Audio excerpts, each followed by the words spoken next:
नमस्कार. Share market Marathi या YouTube चॅनलवर आपल्या सर्वांचं हार्दिक स्वागत. आजच्या व्हिडिओमध्ये आपण शुक्रवार दिनांक 28 ऑगस्ट 2026 साठीचं इंडेक्सचं विश्लेषण करणार आहोत. मात्र या विश्लेषणाला सुरुवात करण्यापूर्वी मला तुम्हाला शेअर मार्केट मराठीच्या ॲप विषयी थोडक्यात माहिती सांगायची आहे. शेअर मार्केट मराठीचा ॲप आता अँड्रॉइड आणि iOS अशा दोन्हीही प्लॅटफॉर्मवर उपलब्ध आहे. हे ॲप तुम्ही तुमच्या मोबाईलमध्ये डाउनलोड करून इन्स्टॉल केलंय का? जर केलं नसेल तर आजच करायचं कारण असं आहे की शेअर मार्केट मराठीच्या सर्व सर्व्हिसेस आता ॲपच्या माध्यमातून उपलब्ध करून देण्यात आलेले आहेत. या सर्व्हिसेसमध्ये शेअर मार्केट मराठीचे फ्री कोर्सेस, प्रीमियम ग्रुप आणि पेड कोर्सेसचा समावेश आहे. समजा तुम्हाला हे ॲप डाउनलोड करून इन्स्टॉल करायचं असेल तर त्याची लिंक या व्हिडिओच्या डिस्क्रिप्शन मध्ये तसंच कमेंट सेक्शन मध्ये जी पहिलीच कमेंट आहे पिन कमेंट तिथे उपलब्ध करून दिलेली आहे. त्यामुळे ह्या दिलेल्या दोनपैकी कोणत्याही एका ठिकाणी जाऊन दिलेल्या लिंकवर क्लिक करून तुम्ही हे ॲप डाउनलोड करून इन्स्टॉल करू शकता. हे झालं शेअर मार्केट मराठीच्या ॲप विषयी थोडक्यात माहिती. आता आपण आपल्या मूळ विषयाकडे परत येऊया आणि आज गुरुवारी इंडेक्समध्ये कशा प्रकारे मूव्हमेंट झाली आणि उद्या शुक्रवारी कशा प्रकारे होऊ शकते याचं विश्लेषण करण्यासाठी डायरेक्टली जाऊया चार्टवर. आणि इथे मी निफ्टी फिफ्टीचा 15 मिनिटाच्या टाइम फ्रेम मधला चार्ट ओपन केलेला आहे. आपल्याला काल आपण जे विश्लेषण केलं होतं किंवा मागचे 2 दिवस करतोय त्यामध्ये मी तुम्हाला सांगितलं होतं की निफ्टी फिफ्टी मध्ये हा जो एरिया आहे हा रेजिस्टन्स झोन आहे, बरोबर. आणि ह्या रेजिस्टन्स झोन मध्ये एकदा रेजिस्टन्स घेऊन किंमत खाली जाऊ शकते आणि त्यानंतर एकदा वर जाऊ शकते असं आपलं विश्लेषण होतं. अर्थात आपलं विश्लेषण जे आहे मी नेहमी सांगतो की 90 to 95% आतापर्यंत जर तुम्ही काढलं तर ॲक्युरेट असतं. 5-10% वेळेला असं होतं की आपलं विश्लेषण चुकीचं ठरू शकतं. पण त्याच्यामध्ये एक गोष्ट चांगली असते की ज्या वेळेला आपलं विश्लेषण चुकीचं ठरतं त्यावेळेला आपला त्याच्यामध्ये कुठलाही लॉस होत नाही. याचं कारण आपण आधीच त्या पद्धतीनं काम केलेलं असतं. आता इथे जेव्हा किंमत खाली आली, वर जायला लागली आणि काल खाली आली होती, तर त्याच वेळेला आपण काय म्हटलं होतं की ज्या वेळेला किंमत इथून वर जायला लागेल, त्यानंतर आपल्याला काय होऊ शकतं, एक चांगली तेजी बघायला मिळू शकते. त्यानुसार आज काय झालं, गॅप अप ओपन पण झालं. म्हणजे ही जी कालची कॅशची कॅन्डल होती, शेवटची क्लोजिंगची कॅन्डल होती, ती संपूर्ण कव्हर करून किंमत वर ओपन झाली. वर जाते असं वाटायला लागलं, पण वर टिकलं नाही. लगेच पुन्हा एकदा सेलिंग आलं आणि हे सेलिंग आलं ज्यावेळेला गॅप अप ओपन झालेलं तेव्हा सांगितलं होतं की वर जाऊ शकतं, अशा प्रकारचे टार्गेट्स येऊ शकतात. पण ज्या क्षणी हे किंमत खाली यायला लागली त्या क्षणीच सांगितलं की आता थोडंसं थांबलं पाहिजे, कारण ज्या पद्धतीने ही कॅन्डल खाली आली आहे हे बघता आता किंमत इथून पुढे थोडंसं आपल्याला एक रिस्की गोष्ट होऊ शकते, हे मी सांगितलं होतं. त्यानंतर काय झालं, त्यानंतर किंमत खाली यायला लागली. खाली येत असताना मी सांगितलं होतं 24,125 ही आपल्यासाठी काय असणार आहे, मेक ऑर ब्रेक लेवल असणार आहे. ह्याच्या खाली जर तुटलं तर मात्र मग आणखीन मोठं सेलिंग येऊ शकतं. तर त्या पद्धतीनं आपल्याला ह्याच्या खाली क्लोजिंग तर आलेलं आहे. आता काय झालंय की ज्या पद्धतीनं हे क्लोजिंग आलंय ते बघता आता आपल्याला थोडंसं सेलिंगच्याच बाबतीत किंमत खाली जाताना आणखीन बघायला मिळू शकते.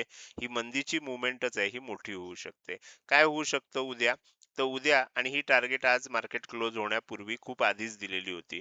जर 24,125 च्या खाली टिकलं तर काय होऊ शकतं, तर 24,080 पर्यंत जाऊ शकतं. त्याच्याही खाली टिकलं तर काय होऊ शकतं, 24,020 पर्यंत जाऊ शकतं. आणि साधारणपणे काय होईल, ह्या एरियात आल्यानंतर एक छोटासा बाउन्स येऊ शकतो आणि त्यानंतर परत एकदा किंमत खाली जाऊ शकते. तर अशा प्रकारची मुवमेंट आता होण्याची शक्यता निर्माण झालेली आहे. त्यामुळे आपल्याला जे वाटत होतं की इथे तेजी झाली आहे त्यानंतर इथे डब्ल्यू पॅटर्न बनून किंमत वर जाईल, तर तो डब्ल्यू पॅटर्न बनण्यासाठी अजून थोडी आपल्याला वाट बघावी लागणार आहे. एवढं आता आपल्याला कन्फर्म झालंय, कारण आता ज्या पद्धतीनं आज प्राइस ऍक्शन झाली ही बघता आपल्याला हे कन्फर्म झालंय की आता आणखीन थोडीशी वाट बघावी लागेल, किंमत आणखीन थोडस खाली जाऊ शकते. तर हे झालं निफ्टी फिफ्टी मध्ये आज काय झालं, उद्या काय होऊ शकतं ह्याविषयी केलेलं विश्लेषण. आता इथे आपलं विश्लेषण पुन्हा अगदी थोडक्यात सांगायचं तर जोपर्यंत ह्या लेवलच्या खाली आहे तर उद्या ह्याच्या वरच ओपन झालं आणि वरच टिकायला लागलं तर मग एक वेगळं चित्र तयार होईल. पण जर 24,125 च्या खालीच टिकलं तर मात्र आपल्याला ही दोन टार्गेट येऊ शकतात. हा जो आहे हा एरिया सपोर्ट झोन आहे. त्यामुळे काय होऊ शकतं, एक तर ह्या झोन मध्ये येऊन किंवा ह्या झोनच्या खाली जाऊन एक बाउन्स येऊ शकतो, बरोबर. आणि त्यानंतर परत किंमत खाली जाऊ शकते. तर त्यामुळे पहिल्यांदा खाली येईल, त्यानंतर वर जाईल आणि मग परत खाली येईल. अशा प्रकारचं प्राइस ऍक्शन उद्या होऊ शकते. तर माझ्या मते तुम्हाला आता विश्लेषण लक्षात आलं असेल निफ्टी फिफ्टीचं. आता आपण पुढे जाऊया आणि बँक निफ्टीचं विश्लेषण करूया. बँक निफ्टीमध्ये सुद्धा आपल्याला काय झालं होतं, की हा एरिया दिलेला होता ऑलरेडी. म्हणजे ही जी तेजी झाली आहे त्यानंतर खाली येताना आपल्याला असं वाटत होतं, की ह्या एरियात येईल आणि वर जाईल. आता इथनं जेव्हा वर जायला लागलं तेव्हा असं वाटलं, की इथनं खाली येऊन कदाचित वर जाऊ शकतं. पण निफ्टी फिफ्टीमध्ये आपल्याला ज्या प्रकारे प्राइस ऍक्शन झाली, ती बघता मग मी बँक निफ्टीचं सांगितलं नाही आधी, की हे वर जाऊ शकतं. कारण निफ्टी आपल्याला निगेटिव्ह दिसायला लागली होती. तर त्यामुळे मी थोडीशी वाट बघितली आणि त्यानंतर मग एकदा कन्फर्म झालं, की हा लो तुटलाय. त्यानंतर मग मी सांगितलं, की आता काय होऊ शकतं, आता किंमत खाली जाऊ शकते. खाली जात असताना 57,475 ही लेव्हल येऊ शकते. ह्याच्याही खाली टिकली, तर मग खाली 57,355 ही लेव्हल येऊ शकते. हा सपोर्ट झोन आहे. त्यामुळे ह्या एरियापर्यंत आली किंमत आणि इथे बाउन्स घेतला, डब्ल्यू पॅटर्न बनला, तर एक तेजी होऊ शकते. मात्र 57,355 ही मेक ऑर ब्रेक लेवल आहे. त्यामुळे ही जर तुटली तर मग सेलिंग आणखीन वाढू शकतं. ही गोष्ट आपल्याला इथे लक्षात ठेवली पाहिजे. तर बँक निफ्टीमध्ये अजूनही थोडंसं आपण असं म्हणू शकतो, की निफ्टीच्या तुलनेत ही पॉझिटिव्ह आहे. आहे निगेटिव्हच. आपल्याला बेरिशच मूव्हमेंट चालू आहे. पण निफ्टी ज्या पद्धतीनं खाली आली आहे, त्या पद्धतीनं बँक निफ्टी खाली आलेली आपल्याला त्या पद्धतीनं दिसत नाहीये. बरोबर? तर त्यामुळे इथे थोडीशी आपल्याला एक शक्यता आहे. अर्थात 57,355 ची लेव्हल जर तुटली, याच्या खाली जर किंमत टिकली, तर मग काही आपल्याला हे नाहीये. मग आणखीन मोठं सेलिंग आपल्याला बघायला मिळू शकतं. तर अशा प्रकारचं चित्र आता इथे तरी दिसतंय निफ्टी आणि बँक निफ्टीमध्ये. बाकी उद्या लाईव्ह मार्केटमध्ये मी सांगण्याचा प्रयत्न करेन. पण एक गोष्ट सांगतो, की उद्या मला सकाळी थोडासा प्रवास करायला लागणार आहे.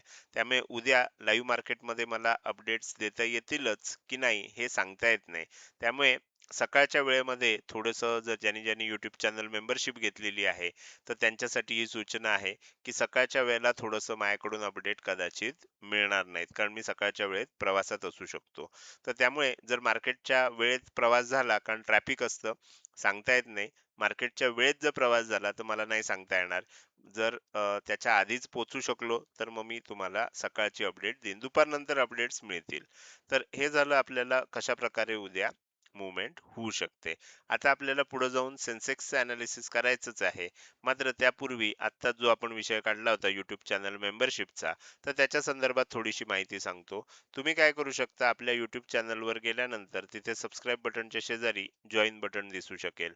त्या जॉइन बटनला क्लिक करून तुम्ही आपल्या YouTube चॅनलची मेंबरशिप घेऊ शकता किंवा जॉइन बटनला क्लिक करून तुम्ही ह्या चॅनल मेंबरशिप विषयी माहिती घेऊ शकता.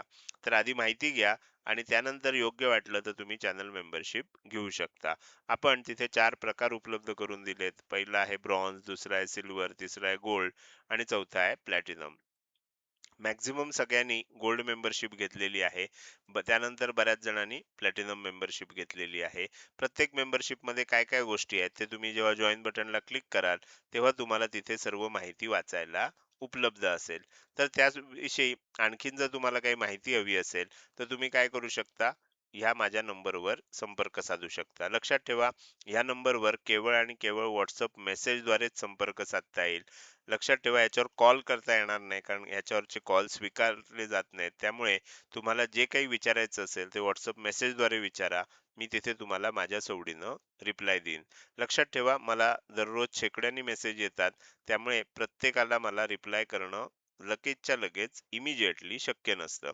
त्यामुळे रिप्लायसाठी थोडीशी वाट पण बघावी लागू शकते. हे देखील मी तुम्हाला सांगतोय. तर हे झालं YouTube चॅनल मेंबरशिप विषयी सर्व माहिती. आता आपण आपल्या मूळ विषयाकडे पुन्हा एकदा परत जाऊया आणि राहिलेला जो इंडेक्स आहे तो म्हणजे सेन्सेक्स, त्याचं विश्लेषण करायला सुरुवात करूया. सेन्सेक्स मध्ये पण सेम प्राइस ऍक्शन झाली. आपण बघू शकता, मेक ऑर ब्रेक लेवल 77,180 होती.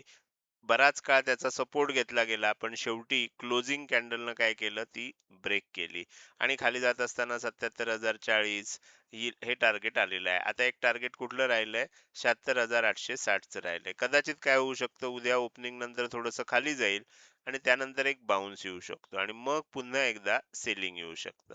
तर अशा प्रकारची मुवमेंट आपल्याला होऊ शकते. सेन्सेक्समध्ये सपोर्ट झोनमध्येच आत्ता किंमत आलेली आहे. तर त्यामुळे थोडीशी गॅप अप ओपन सुद्धा होऊ शकतं, काही होऊ शकतं आणि ओपनिंग नंतर एकदा थोडंसं खाली येऊन असेल किंवा डायरेक्ट वर असेल, एक बाउन्स येऊ शकतो आणि त्यानंतर मग एकदा पुन्हा सेलिंग बघायला मिळू शकतं. तर अशा प्रकारे आपल्याला इथे सेन्सेक्समध्ये सुद्धा येणाऱ्या काळात विश्लेषण होऊ शकतं. म्हणजे अशा प्रकारची मूव्हमेंट होऊ शकते, असं विश्लेषण आपण इथे करतोय. तर इथे ह्या लेव्हल्स लक्षात ठेवा. 77,180 च्या खाली जोपर्यंत आहे, तोपर्यंत निगेटिव्ह आहे. 77,180 च्या वरच ओपन झालं आणि वरच टिकलं, तर मग आपल्याला थोडासा पुन्हा विचार करता येऊ शकेल.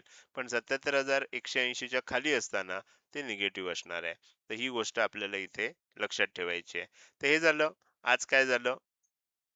काल काय सांगितलं होतं आणि उद्या काय होऊ शकतं, या तिन्ही विषयी आज केलेलं विश्लेषण.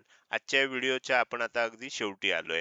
जाता जाता मला तुम्हाला विचारायचं आहे की आजचा हा व्हिडिओ तुम्हाला कसा वाटला.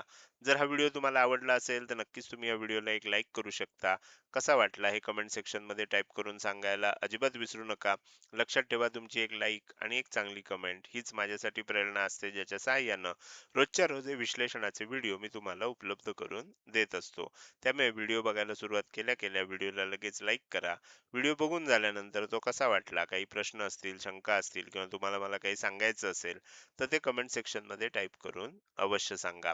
त्याचसोबत आजचा व्हिडिओ तुम्ही अजूनपर्यंत बघताय आणि अजूनही जर तुम्ही शेअर मार्केट मराठी आपल्या युट्यूब चॅनलला सबस्क्राईब केलं नसेल तर कृपया सबस्क्राईब करा आणि शेजारी असणाऱ्या बेल आयकनला क्लिक करून ऑल असं नोटिफिकेशन निवडा. म्हणजे इथून पुढे रोजच्या रोज येणारे हे विश्लेषणाचे व्हिडिओ मी अपलोड केल्या केल्या तुम्हाला विनाविलंब बघता येतील. आजच्या व्हिडिओमध्ये मी इथेच आपली रजा घेतोय. धन्यवाद.